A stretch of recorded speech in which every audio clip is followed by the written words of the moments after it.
On today's episode of Wide Open Throttle, we finally come face to face with the long-awaited, much-anticipated 2013 SRT Viper.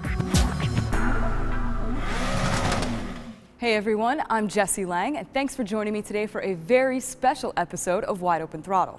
Unlike previous episodes, today we are only talking about one thing, and that's the Detroit-bred 2013 SRT Viper.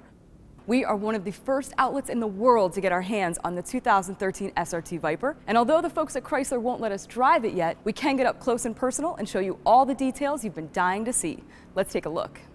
It only takes a glance to know that this is clearly a Viper. Though there are some significant changes, a lot has been carried over from the last generation, including major hard points like the windshield and the wheelbase. And all the styling cues that make a Viper are in full effect.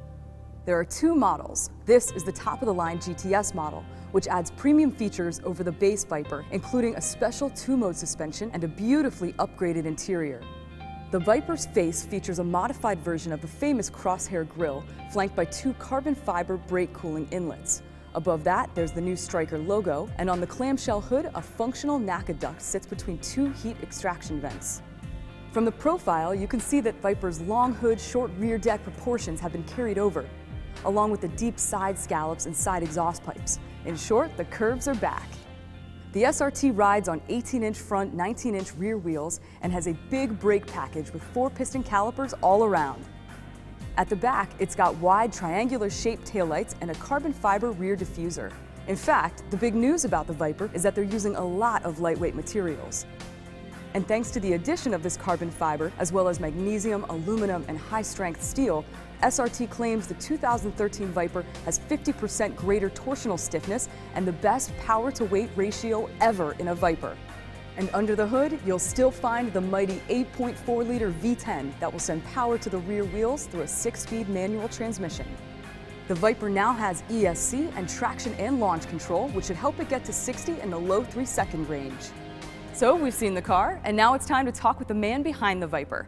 Motor Trend correspondent Scott Evans is in Detroit with SRT boss Ralph Gilles to bring us an exclusive interview with the brains behind the brawn.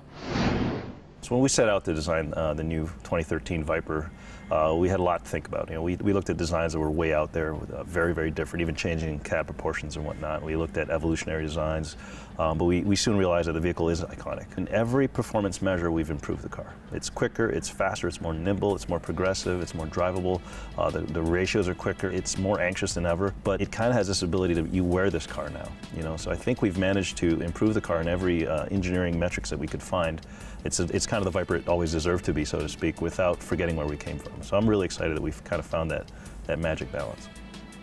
The new Viper is really a result of a lot of what we learned from racing. The extra bracing in the car, the carbon fiber panels, the difference in philosophy of the handling, all that comes from our racing heritage for the last 10, 15 years.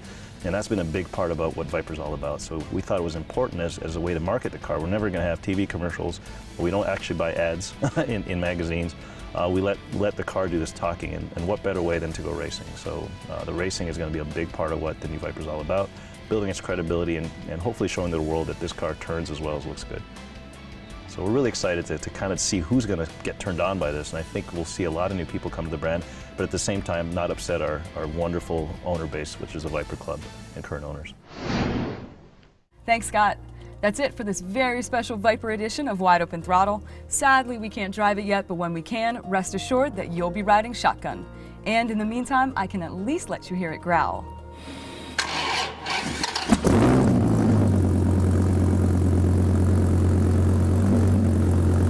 Check out the June issue of Motor Trend magazine and visit motortrend.com to learn even more about the intricacies of the new 2013 SRT Viper.